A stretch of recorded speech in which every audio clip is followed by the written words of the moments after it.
Continuing on, we're going to do the next segment from DRM Productions. We're so grateful that they were able to offer their talents. We can engage them for this project, and let's watch the next one. I was a student of Doug's in the 9th grade biology class, the last one he taught there at Simpson. Doug was just always the funniest man. He made fun of everybody in a good way. He went around class and he goes, "Who doesn't have a date for the 9th grade prom?" And we all raised our hands that didn't have a date. He says, okay, so he went over to the blackboard and there was a section that maybe 18, 20 inches wide. And he said, all right, now, anytime during the day, if you do not have a date for the prom, I want you to come in here, write your name, and write your qualifications for a date. Well, we all just kind of looked at each other, so we did. During the day, everybody went in, and so I put my name up there for a week. Every time I came back to my locker after the end of the day, here he was leaning up against my locker like a mafia man that's trying to collect. And I looked at him, and he gave me this big smile, and he's popping jelly beans because he always popped jelly beans. And he said, "You asked yet?"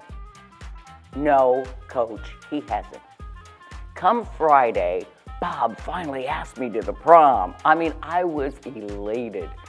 And I come out of class, and I come down the hall, and here he is leaning up against the locker, and he has a bigger grin on his face. And he goes, "Well, did he ask you yet?" "Yes, he did. And what did you do to me?" "I didn't do a thing. I didn't do anything." Doug was just always a very good man to all of us. He's the reason I do what I do today. I teach children theater. And he's been my mentor. He's been my father figure. He's been my friend. He is the yardstick that I gauge every good man by. I'm Betty Preston. I've lived across the street from Doug and Liz since 1982, and it became clear to me when I first moved into this very special neighborhood, this very diverse and thriving neighborhood, that Doug was the go-to guy. He and his brother Don took care of everybody, really, whether it was the elderly Mrs. Stutz, who lived in my house preceding me, or her widowed neighbor, Mrs. Lottie, whether they needed trees trimmed or houses painted or any task. When I lived there through the years, often Doug was the first one in the morning to blow out the driveway when there was a snowstorm. And I remember one evening late at night, as I heard the snowblower, I just stuck my hand out the door with the Heineken, and it was grabbed without missing a beat. And you know, those guys were pretty special. And when Doug lost Don, it seemed as if Doug even took on a more vigorous approach to caring for his neighbors. He made that very easy, and we all knew that everything was well in the neighborhood because of Doug Castle. Many block parties, many times sharing stories, of course following the OSU Buckeyes vicariously through Doug's eyes. Special friend, special guy, special neighbor. Words to describe Doug? Practical. He would assess a problem, come up with the most effective advice, and you'd think, why didn't I think of that? Didn't matter who it was. Was it a student, a child, an athlete, an employee, a stranger on the street?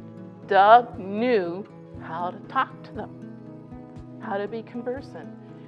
Everybody was comfortable with whatever we said. The facilitator, Doug talks your language. He's been there. He's done that. The lessons in life are marked in his heart.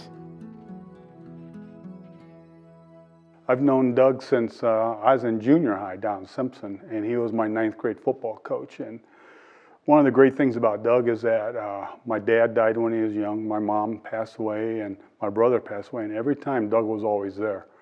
And he kind of filled a void for me when I was growing up. And if I got in trouble, he helped out, taking care of me and everything. But we've had some great times together. One of the greatest things we've done was coach track together. But our biggest fun is probably riding our motorcycles, and we've been everywhere. And everywhere we go, the big thing is people say, Doug and I, we're the only two that ride the way we ride. And even my brother mentioned that. Him and I just went out west and we came back. He says, man, you guys must really kill it. Well, when we get on a motorcycle, we like to ride. The ride is the big thing. We have no problem going 1,000 miles a day because the motorcycle is the big thing. It's riding it, being in the air and just going. Where you're going is not much, and where you've been doesn't mean much. It's the ride to get there.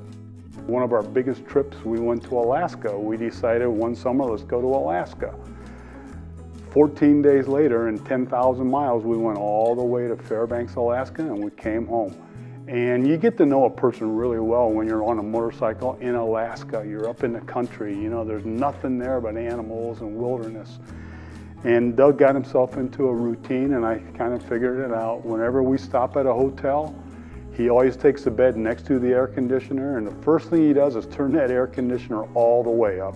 It could be 50 degrees outside, but Doug still cranks that air conditioner all the way up. And when we come back at night, he always did 3 things. And one, he loves his family, and he always called Beth, he always called Michael, and he always called Liz.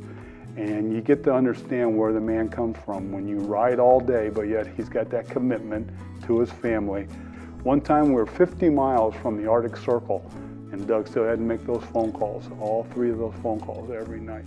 It wasn't easy being Doug Castle's daughter. I couldn't go anywhere, I couldn't do anything without you finding out. I mean, Dad, look around the room. There's cops here, I'm pretty sure there's a judge.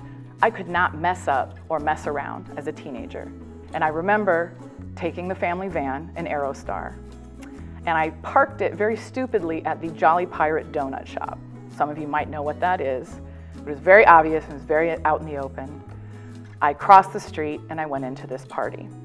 And as you always said, there are crazies out there. So I always had to watch out for them, and I could never go and do anything. So as I was standing in the party, I wasn't comfortable. I wasn't really having any fun. And I looked up, and to this day, I can't remember if the music actually stopped, but I think in my dramatic retelling, there was like a scratch on the record player and the music stopped. And the kids in front of me just looked at me. They looked past me, and they had this combination of fear and mortification on their face.